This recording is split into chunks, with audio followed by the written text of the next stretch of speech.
Hey,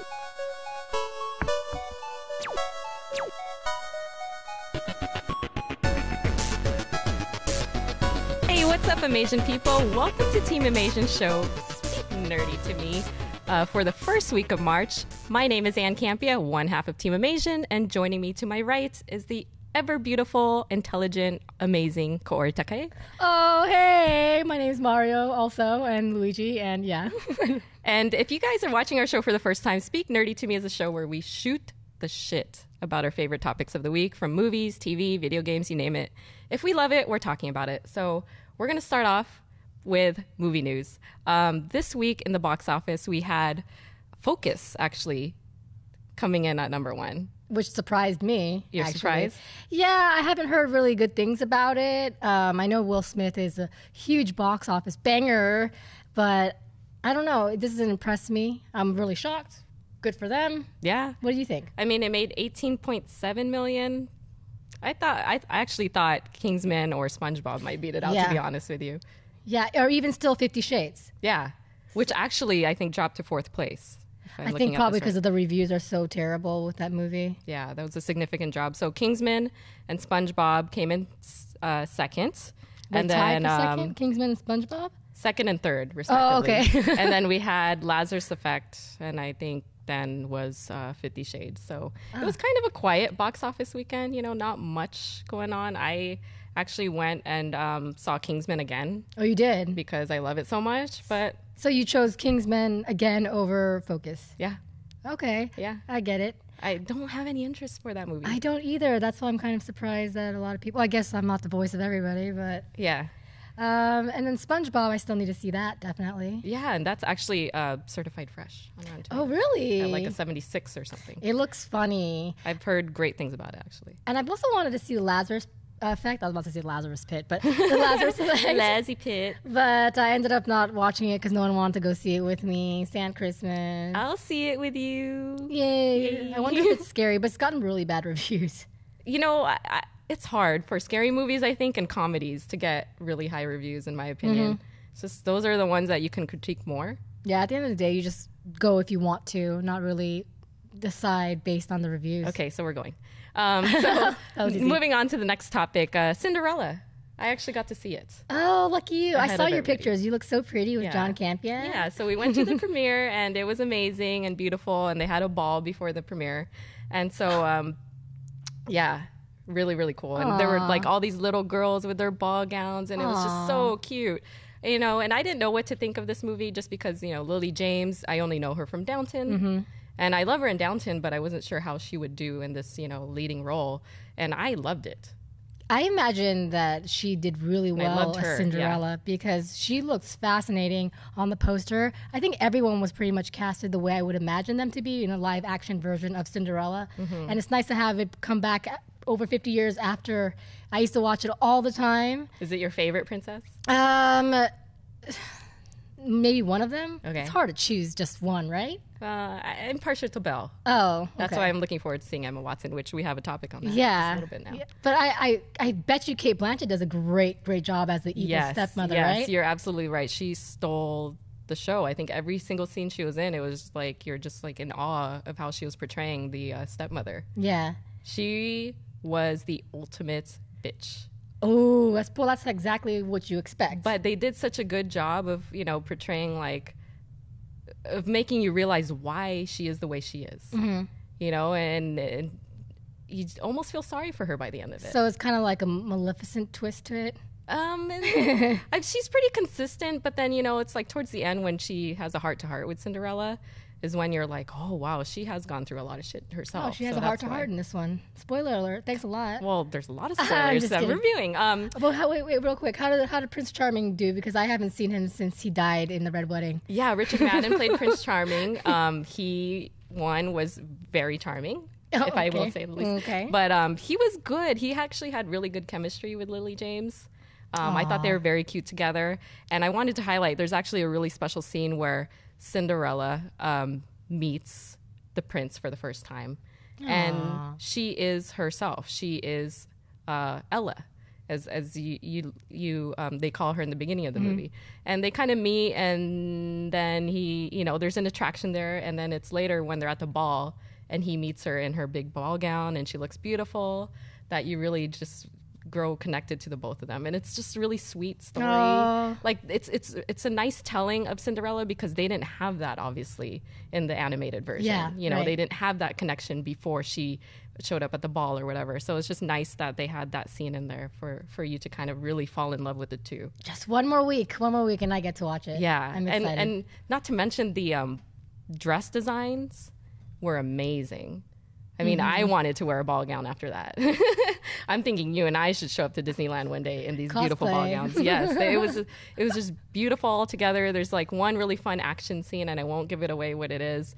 Helena Bonham Carter looked amazing as a fairy godmother. She's the fairy godmother. Yeah, I thought like even the cook from Downton. I know, she's one of the sweet mousy one. She's one of the stepsisters, and she actually had a more prominent role than I thought. Really? Yeah, she was in a lot of the movie, and she also looked very cute in the gowns that they put them in. So I'm excited for you to see it. I will see it, and then we'll review it. Yes. Yeah. All right. So moving on, did you get to see the new Marvel Avengers Age of Ultron trailer? I did get to see it, and I think of the three, I believe there's three, right? This is the third one? I think there was like a teaser and then one full one and then this one. This one was my favorite by far. I really liked it. The soundtrack was great. It gave a lot more of an in-depth what's happening in the movie, what you're going to expect. There's thrills. I really liked it. And tell me why I now have this emotional connection to an AI.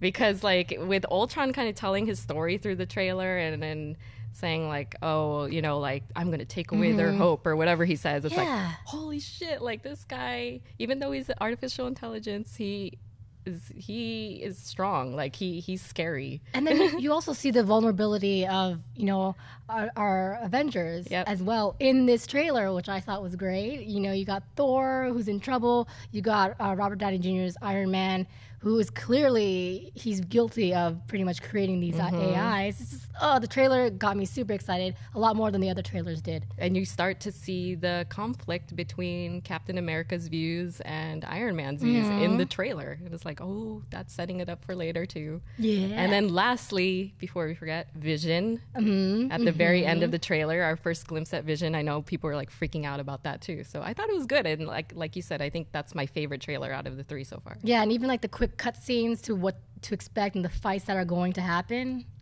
Perfect trailer. So excited. And by the way, did you hear about this Marvel movie marathon that AMC theaters are going to have? I did. I think John Campion might have posted that. It's like 27 hours or something. All 11 movies in a row. Are there intermissions or anything? No breaks. You just have to pee on your chair. You pee. Maybe we can go. I don't know. That's a long time though. That's over a day.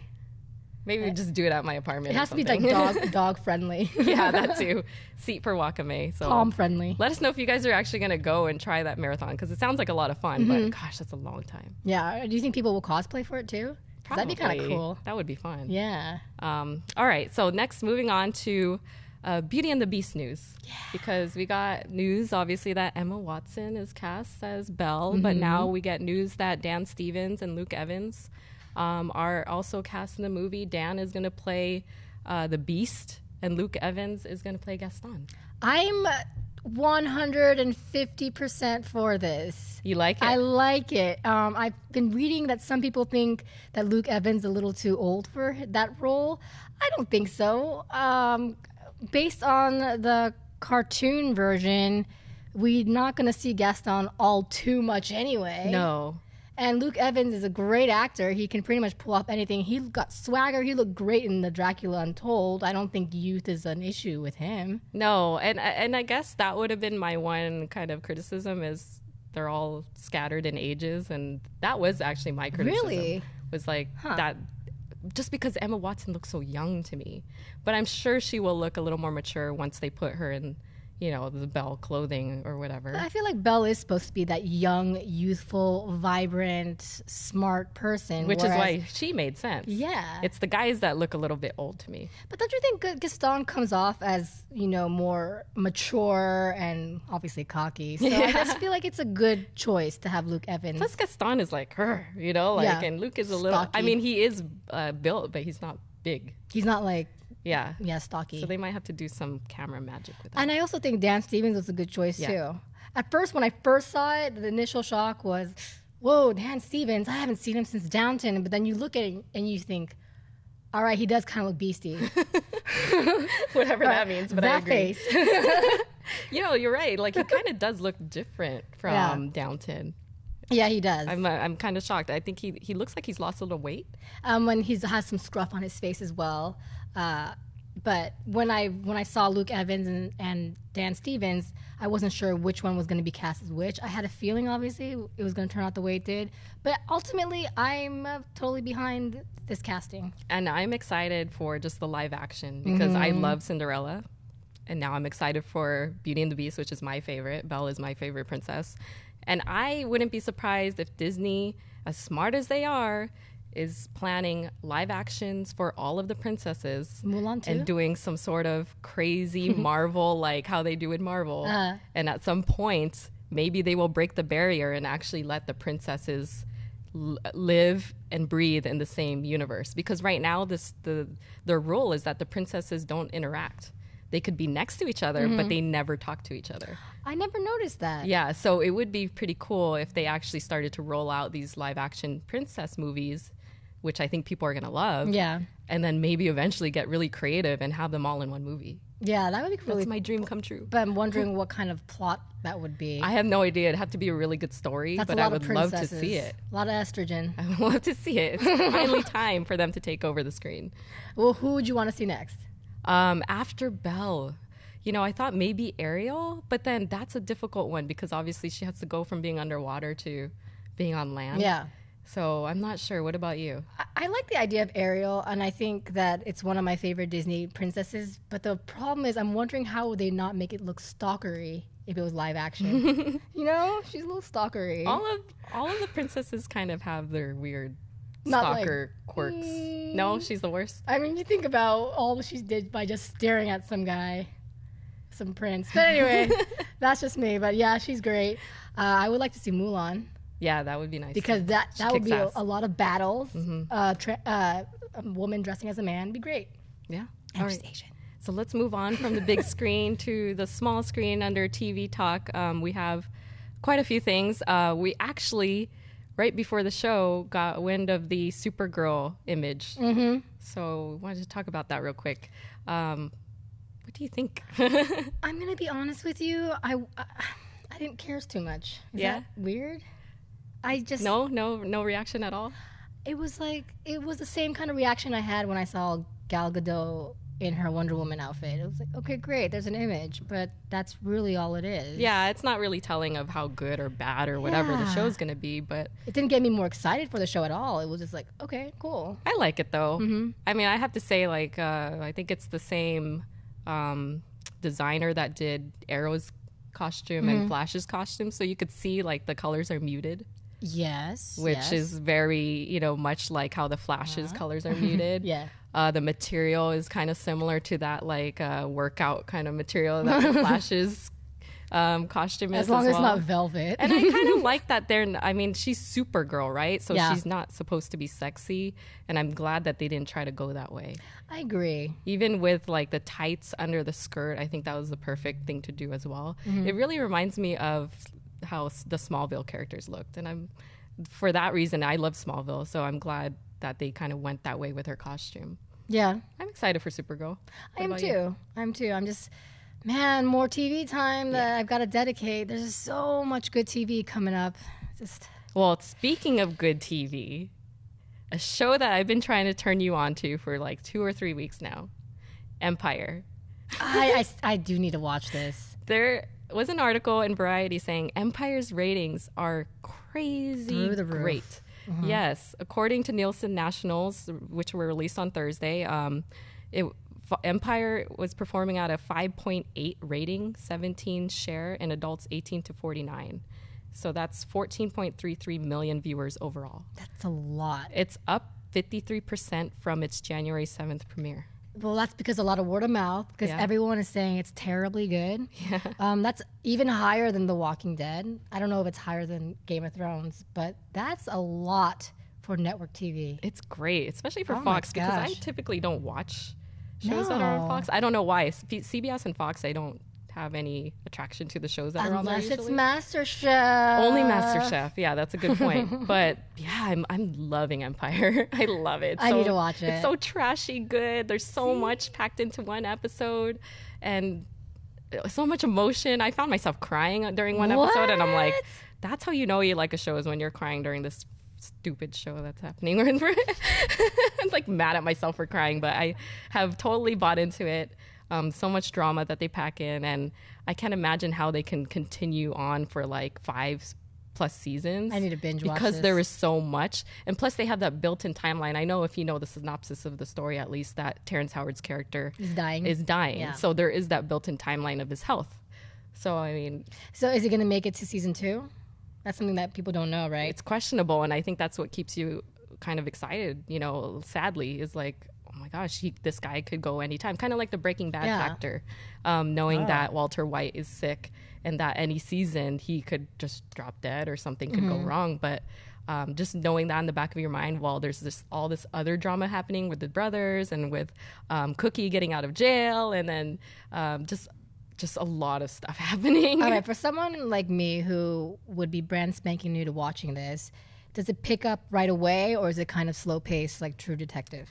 I would say it picks up right away. Oh, nice. There's something significant that happens even in the first episode. Really? Where you're like, oh shit, this is the way the show is going to be like. Okay. I'm down for that. Yeah. It's pretty good. It's pretty good. I one day just sit down. There's only like 8 episodes right now. They're 2 away from the season finale. Oh, that's so quick. Yeah. So just binge watch it. I'm down to binge watch it with you too. Really? Yeah. I'll watch it again. As we cut some cosplays up. Yeah, that too. Okay, so moving on, Fresh Off the Boat. I love this show. And it's not because they're Asian, but I just do. And the kid makes everything about this show. I love the music. The cue 90s hip-hop every time he walks in.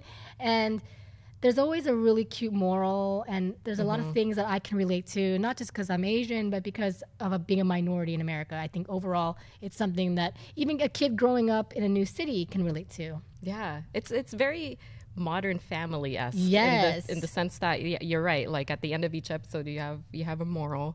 You have, like a really sweet moment between the family, even though there's a lot of comedy in it. There's just, at the very end, at least, you kind of leave the episode feeling warm and fuzzy.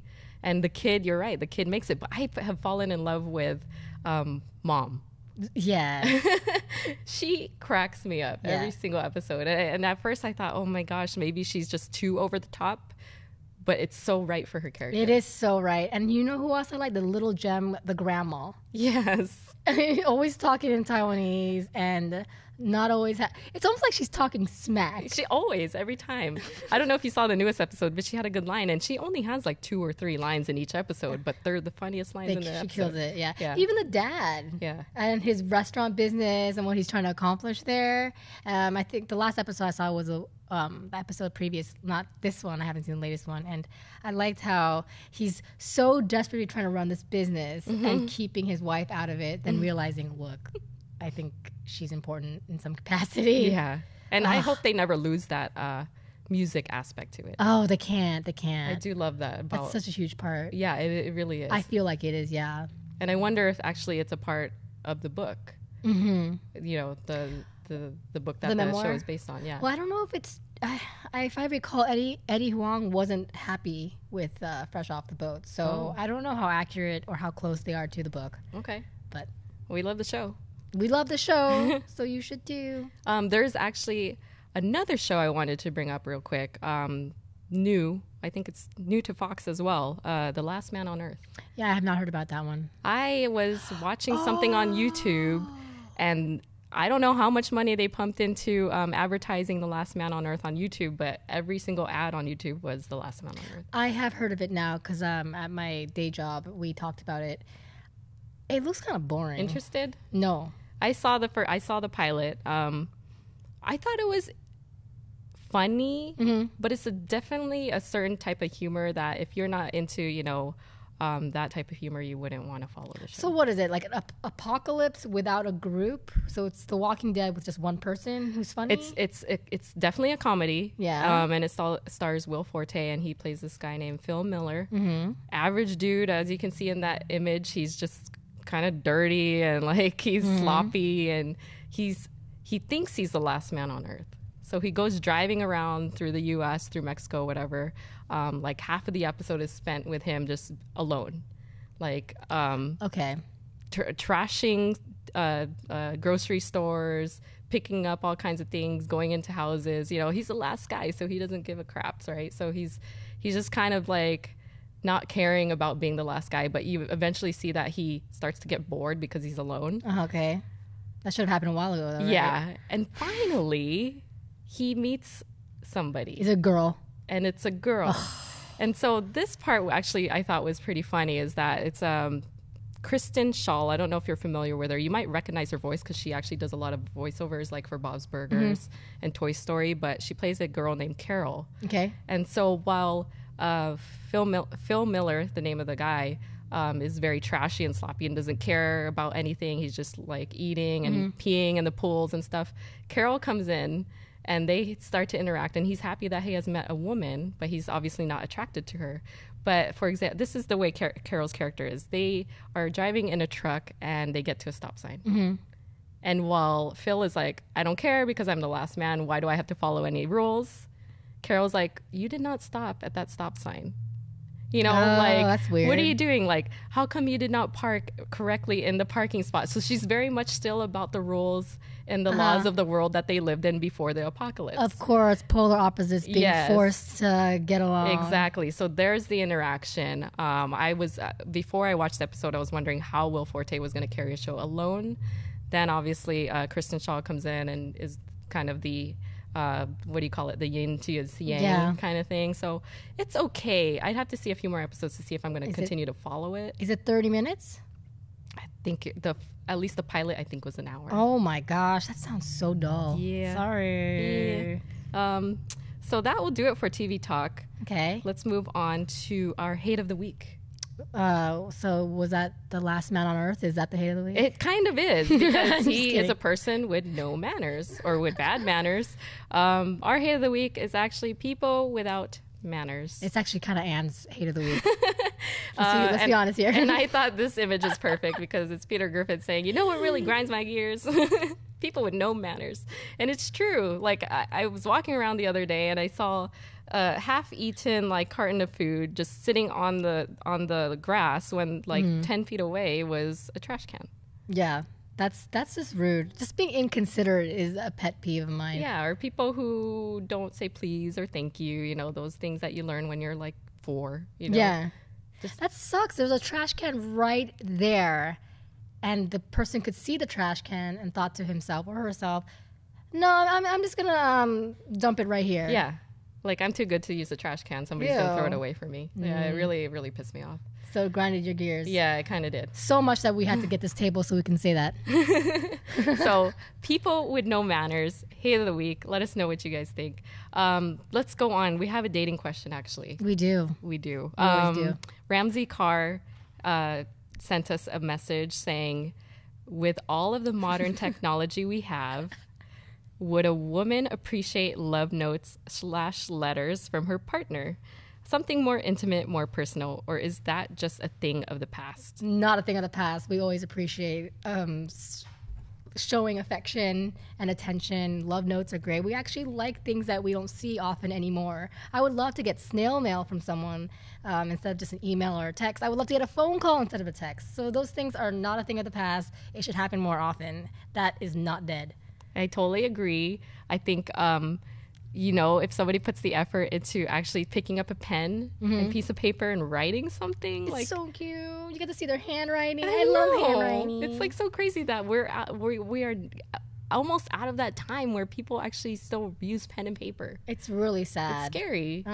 But yeah, I would totally love it if somebody just wrote even like "I love you" on a napkin, you know, and left it there. Like how nice is that? Okay, I'll take note. Actually, this one does say it. No, I was kidding. So thank you, Ramsey Carr, for sending us that question. We think you should totally continue to write your notes, letters, and appreciation for your woman in your life or, you know, partner in life, and we would totally appreciate it. Chivalry is not dead. It's not. It's not dead. All right, so let's go on to tech news because I, this week, have introduced you to Pornhub's Wank band. Have you heard of it? No. That sounds weird. I thought it was so awesome when I read this. So Pornhub, you're familiar with? Tell me. Come on. I don't watch that stuff. Come on. All right. But I can... Lies. Thank you. Pornhub has created a piece of wearable tech, which, as you know, wearable tech is really popular right now. And basically, they have the best tagline ever, which is, "The power is in your hand."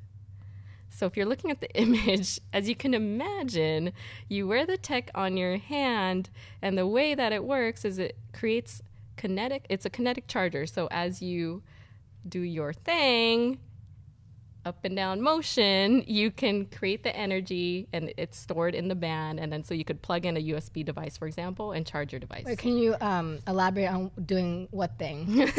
This girl is acting like she's never been on Pornhub or she knows what I'm talking about.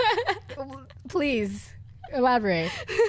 So you wear it on your wrist. As what's happening? And if you are, you know, in the mood to be alone with yourself. All right.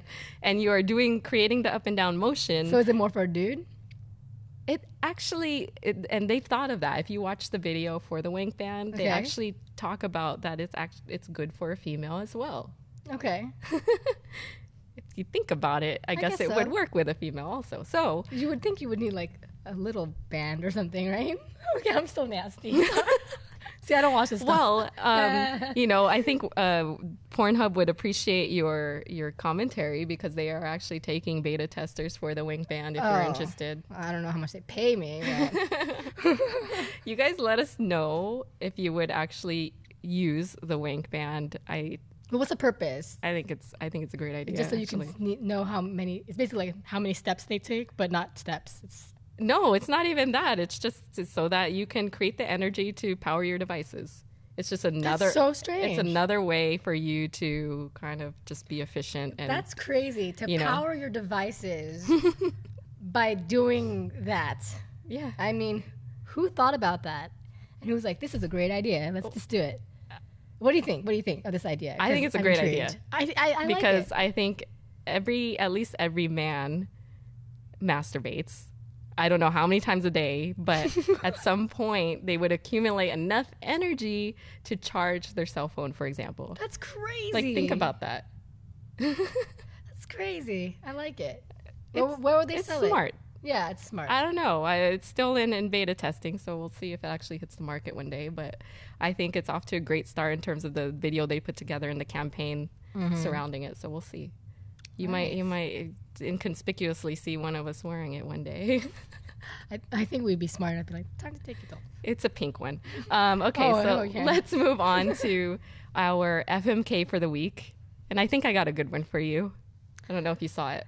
I did, but I forgot. So let's do it. Okay. So FMK, alcohol, pizza, Netflix. I would marry Netflix because there's a world of entertainment with Netflix, definitely. I would fuck pizza because a variety of toppings and is cheesy and I would enjoy it. And I would definitely kill alcohol because alcohol makes you feel like shit after. Yeah. Yeah. How are you? I think I like your reasoning. I think I would also kill alcohol. Mm-hmm. Don't need it. Mm-hmm. It's just for fun. I would marry pizza. Oh, really? Because it's like the gift that keeps on giving. Like what? How is is pizza the gift that keeps on giving? Because it just makes you happy every time you eat a slice. What kind of pizza have you eaten? Like an endless amount of pizza, you know? Like I imagine it's not just one pizza. It's like all the pizza ever, you know? Okay. So I would marry pizza just because I could not, you know, like not have pizza in my life. And then Netflix, I could fuck Netflix. Like that'd be cool. Like just because there's some variety in it, but I don't need it like all the time. I don't actually watch Netflix that much. So I could I could go without it all the time. Yeah. Yeah. Okay. FMKU. With FMK. Gosh. This is hard because I didn't think of it. Okay. We could throw it to them. Alcohol, pizza, and Netflix. There you go. You guys let us know. So let's go on to my favorite topic of the week because it's video games. And you get to educate me on what's happening in that world. Just the latest in the news is that Mario vs. Donkey Kong Tipping Stars came out. It's available on the 3DS as well as the Wii U. It's basically like a puzzle-ish game. It's made for kids, but it's quite enjoyable. I haven't played it yet, obviously. It just came out. I'm backed up in video games, not in other stuff. That was nasty. And that's cool. That's what came out this week. Also, Rock Band 4 has been announced that it's going to be coming out for the PS4 and the Xbox One. All you Rock Band lovers are going to be so excited because they're planning on making it really good songs and they want you guys to expect to have just phenomenal music as well as they're trying to work on being able to use the same instruments again. I was going to ask, are they going to do any new instruments or it's the same ones? They're going to work on having the same instruments, but meaning like you can actually use your PS3s to your PS4s. Oh, good. They're trying to. Because it's hard, you know, like when everyone that's purchased the Rock Band, like storage just for one is a issue because there's so many pieces to it. And so if you had to purchase another set of, you know, drums and guitar and bass, like imagine like how much stuff you would have in your room. So they're trying to do that. And I mean, it's seriously in its, you know, beginning announcement stages. So not a lot is out there, but they're also not going to really focus on the keyboard right now. Okay. This is interesting, weird stuff. But I love Rock Band. Me too. And to expect good music, that was the big do-do-do-do-do-do. Gotta get it. And also, Rise of the Tomb Raider will feature, there was news that it's going to feature more tombs and more puzzles because they listened to the gamers that were complaining that there wasn't enough of that in the previous one. So they're going to add that in there and they're working on that. So that's the exciting stuff. That is exciting. Yeah. I like when they like learn from the fans, you know, like what they want. Like unlike the WWE. That's not a topic, but we could go on about that one other day. AJ Lee's back, by the way. I know, I saw that. Isn't that great? Very cool. Yeah, I love her. Okay, so on to comic books. Just for this week, I wanted to quickly talk about Darth Vader issue 1 because I actually got through that one. There is a second issue which is waiting in my queue, but for Darth Vader issue 1, it actually takes place after A New Hope. So the best part about this issue, I have to say, because Darth Vader is a badass, right? Like everyone, he's someone to be feared. But in this issue, it really highlights the fact that he also has a master. And he also makes mistakes. Aww. And he also gets berated. And in this issue, he actually gets berated by Palpatine because he lost a super weapon and like he got all these people killed and blah, blah, blah. And so he's going off on him like, stop. And Palpatine's just basically like, stop fucking up Vader. Like, you felt bad for him. Yeah, you kind of actually feel bad. But the nice thing about this Darth Vader comic is that he has no internal monologue. Like, you don't hear him in his head like, oh, I'm so sad today because I fucked up. Like, it's not like that. He's very much Vader-esque. Like, you know, he's still very poised in his speech and everything as he is getting creamed by Palpatine, you know? But it's cool. And you actually start to see the beginnings of him starting to question who Obi-Wan's young apprentice is. Okay. You know, and you find Vader on Tatooine at some point in the issue. So it's kind of cool. Like you kind of see that he has another agenda, which is to figure out why he has kind of this attraction to Obi-Wan's apprentice. So would you recommend this comic? Oh, totally. Okay. I thought they set him up perfectly. Like, I was afraid that, like I said, that he would have some weird monologue, and it's not very Vader. You know, like it makes him less scary to have an inner monologue, but they didn't do that in this. And so a lot of it was a good narration, good visuals, just kind of the look, even though, you know, yeah, I like that one shirt where it's like, here's all of Vader's emotions, like sad, happy, whatever. Like, you know, like it's very visual, but the narration and the dialogue and the visuals are all great. So I highly, highly recommend you guys read this one too. Yes. Oh, I just want to go real quick to the video games. There was actually a screenshot. I don't know where it is right now, but it says Valar Morghulis, because basically I still can't get past that glitch in Game of Thrones, and I want to complain to everyone who's... Shoot, really? Yeah, did you get past it? No, I haven't even started, to be honest with you. Game of Thrones episode 2 is what you're talking about. Yeah, right? In the very beginning there's a glitch that I have not been able to overcome. Shoot. I'm sad. So Can I want to share fix it. I don't know. Somebody come and fix it. Yeah. Please. We need to finish this game and review it. I know. We want to review it. So maybe you just come over and we'll just play mine together. Oh. Yeah, well, we might make the same decisions. I don't know. There are rumors that it doesn't really matter what choices you make and it doesn't really change things. I don't know. I kind of believe that because we played the first one together. I mean, not together, but we both played it respectively, and then we shared our story, and we ended up in the same situations. Yeah, but we kind of chose the same things. Kind of. Except for that Cersei part. Kind of. But I mean, I'm sure at the end of the day, at least there's at least a clear beginning and ending, and then how you get there, it's different. Yeah. Yeah. I could see that. Mm-hmm. But that's a good game. If you guys have played it, let us know what you think. Okay, so let's move on to We React. Okay, let's react. Kind of a new segment on our show, but this week we react to Scott Eastwood's portrayal of The Bachelor on Funny or Die. It was way better than any Bachelor tease I've ever seen. This was the best ever. It had basically Scott Eastwood and a crap ton of bitches vying for his love. And I'm talking about dogs, not female. I would never call a woman a bitch. Including a Pomeranian. It was super fluffy, but the Pomeranian did not win. The Golden Retriever did. And it was a great Funny or Die because Scott Eastwood's hot and dogs are even hotter. And I think Scott is, he has a movie coming out very soon, right? Yes, with the Britt Robertson, the chick from Tomorrowland. It doesn't look it looks just very Nicholas Sparky. It really does. But I think, for Scott, this was a good way for him to kind of reach out and, and get more audience. Mm-hmm. Because Funny or Die has such a eclectic audience that watches their videos, and for him to come out of his character and star in something like The Bachelor with dogs is a great way to promote yourself. He's got a great sense of humor. Yeah. Yeah, I follow him on Instagram and he sings karaoke terribly. It's great. He's great. And if you guys are wondering how you know Scott Eastwood, it's because he is the son of Clint Eastwood. Yeah. Of course. He looks just like him. Scary. Well, young version. Not now. Which I was going to ask you. I was going to ask you if you would FMK the Clint or Scott. I got one for you. FMK, because I'm going back. FMK, Harrison Ford. He'll be fine, guys. Clint Eastwood. This is the older man. Robert De Niro.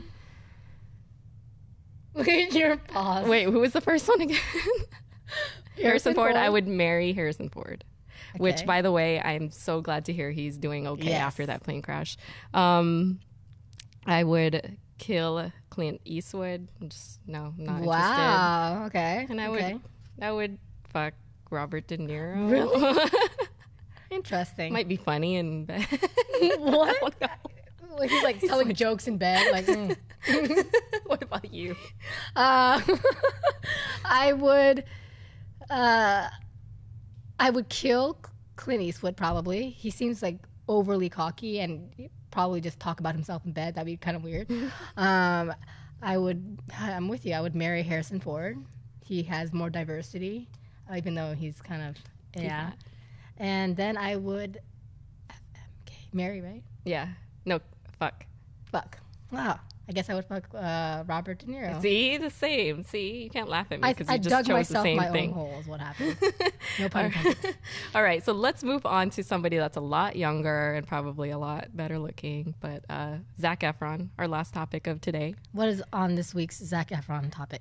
He is actually nominated for, as much as I care about the MTV Movie Awards, which is not, but he is actually nominated for 4 of them. 4? Which 4? One of which is Best Shirtless Performance. Is that really a top? Is that really? I mean, you can win an award for Best Shirtless. They have an award for like Best Makeout or something. Come on. That's okay. I mean, but Best Shirtless? I mean, can you imagine being on screen being, I hope that I'm getting nominated this year for this MTV Movie Awards to be topless and be appreciated for this. Like, if you're trying to be serious, would you actually go to the awards and then accept the award if you won? That's what I'm saying. It's kind of weird. I would rather watch the Razzies, because at least that's kind of funny. Needless to say, he is nominated, and we are supportive of everything that he does. Do you know what else he's been nominated for? No, I didn't. Like I said, I don't really care about MTV Awards, but I just wanted to highlight that they love him because they want him who to doesn't? be there. You know, he's great. I'm sure everything that he's nominated for is from Neighbors. I'm assuming is from Neighbors. Yeah, probably. Or the other one that you like, the one with Miles Teller, right? Is that, before Neighbors, the one where he's like on the toilet. Oh, gosh, what's that movie called? And there's like 3 guys. I forgot, but yeah, could be that. Was that last year? Yeah. Oh, okay. Yeah, could be that too. All right. Well, so I think that will do it for us. Yeah. For this week's edition of Speak Nerdy to Me. My name is Ann Campia. You guys can follow me at Ann Campia, as well as Kaori and I at Team Amasian. And Kaori, where can people follow you? You can follow me at Kaorius, Kaorious. Don't forget to rate, comment, subscribe over here. A friend a day will keep us going. And if you have any questions, comments, at Team Amasian, as well as teamamasian@gmail.com. Send over your dating questions, because we like answering all kinds of stuff. And we just want to thank our engineer who's engineering for the first time ever. He did okay. Mr. John Campia, who is behind the screen. Wait, I only see Wario. Until next week, you guys, keep the comments coming and let us know what you thought of this week's news, and we will catch you guys next time.